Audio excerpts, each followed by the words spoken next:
اعوذ باللہ من الشیطان الرجیم بسم اللہ الرحمن الرحیم رب اشرح لی صدری ویسر لی امری واحلل عقدۃ من لسانی یفقہوا قولی۔ سورہ بقرہ آیت نمبر 177 177۔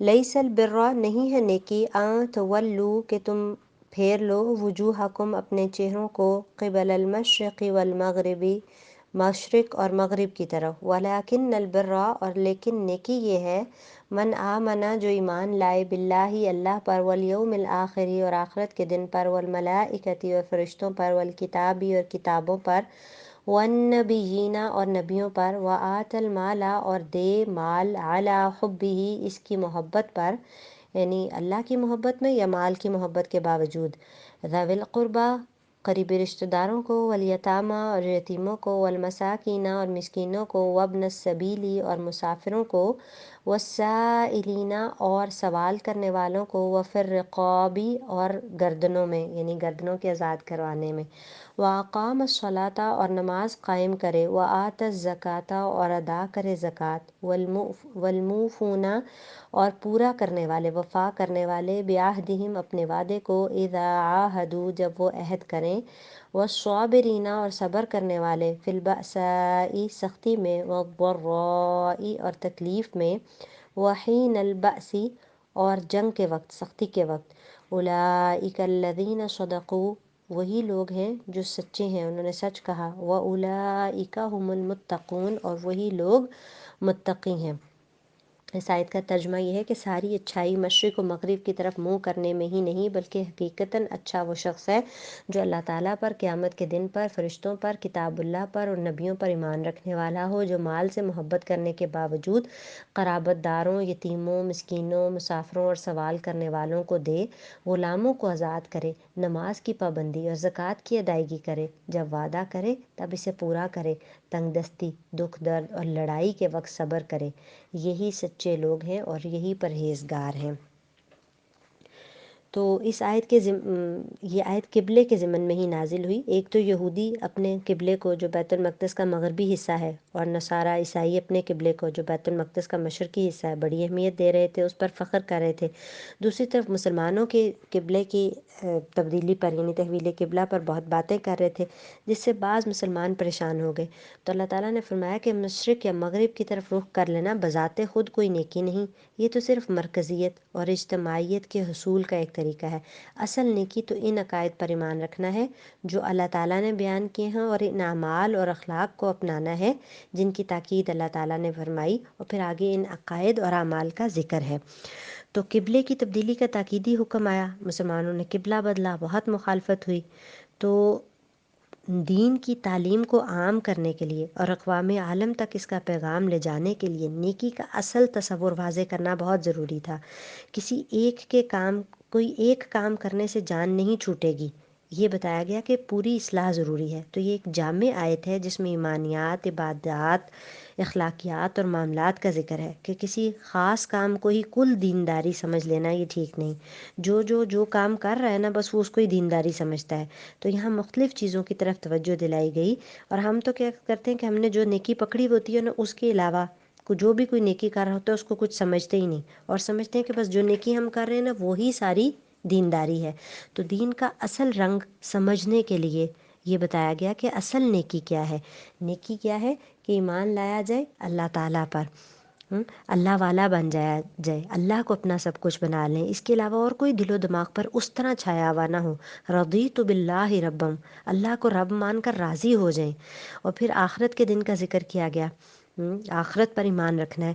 تو ہم دیکھیں نا ایک لکیر لگا کے ادھر دنیا لکھیں ادھر آخرت لکھیں، پھر دیکھیں کہ کون سی چیز زیادہ سخت ہے، دنیا کی یہ مشکلات یا آخرت کی وہ مشکلات۔ تو آخرت کی تیاری کرنی ہے، اس کو ماننا ہے۔ پھر فرشتوں کا ذکر ہے، فرشتوں پر ایمان بالغیب میں سے ہے، یہ نظر نہیں آتے لیکن ہم نے کہنا ہے کہ اللہ آپ کو بھی مانتے ہیں اور جس کو تو نے کہا ہے اسے بھی مانتے ہیں کہ یہ اللہ تعالیٰ کی مخلوق ہے جو اللہ تعالیٰ کے احکام بجا لاتی ہے۔ پھر نبیوں پر کہ وہ بھی سچے تھے اور جو پیغام لائے وہ بھی درست تھا۔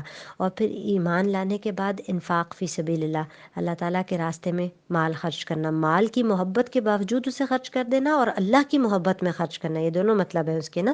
اور کس کو دینا؟ قریبی رشتہ داروں کو، ضروری نہیں کہ رشتہ دار غریب ہوں، اگر ان کے پاس کچھ ہے بھی تو بھی ان کو دینا ہے. ہدیہ دینے سے محبت بڑھتی ہے اور یہ بھی انفاق ہے. اور رشتہ دار اللہ تعالیٰ کے راستے میں خرچ کرنے میں شمار ہوتا ہے. رشتہ دار اکثر قدر بھی نہیں کرتے، اس کو ریکگنائز بھی نہیں کرتے، لیکن ان کا حق ہے اور افضل صدقہ یہ ہے کہ ان کو دیا جائے.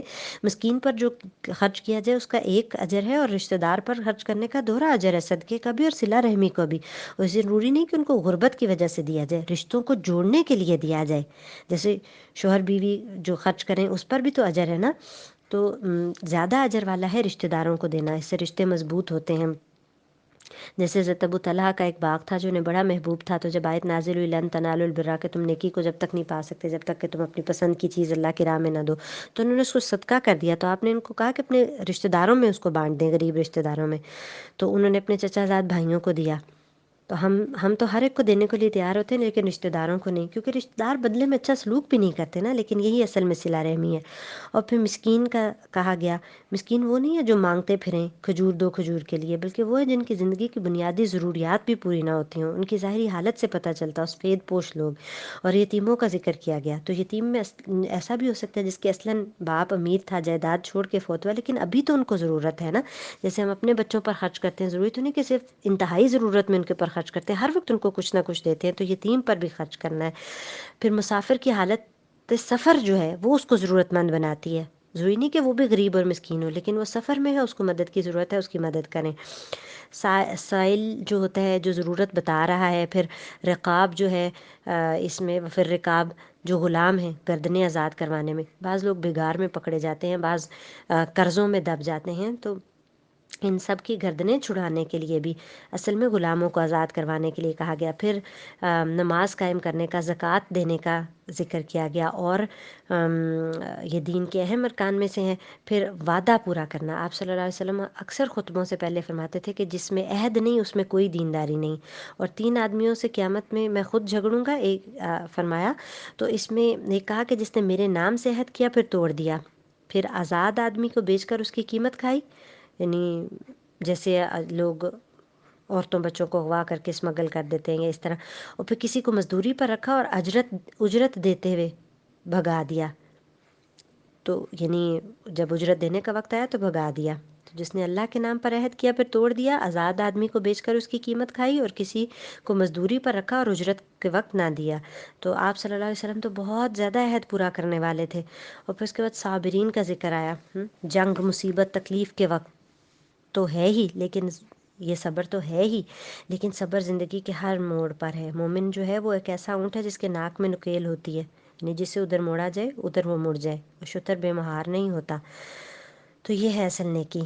اور ہر نیکی پر قائم رہنے کے لیے صبر چاہیے.